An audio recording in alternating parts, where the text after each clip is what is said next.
ka bibilhan ng ticket. Hindi ganun guys. Yun ay before 2 months or 3 months ay pinabubuking na para makakuha ng cheap na flight. Hindi guys yun na ngayon ka uuwi ay bukas ang uwi mo ay ngayon ka nabibili ng ticket.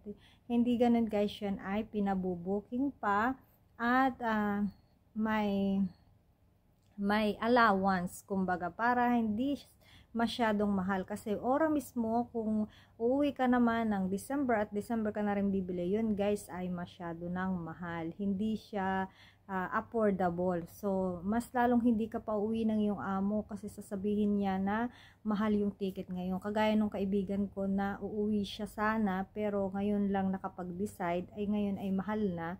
So hindi rin siya naibili ng ticket ng kanyang amo at mag-aantay na lamang ulit ng 2 pang buwan. So yun guys. So maraming salamat guys sa inyong panonood at sana ay may natutunan kayo sa aking vlog nito. God bless you po.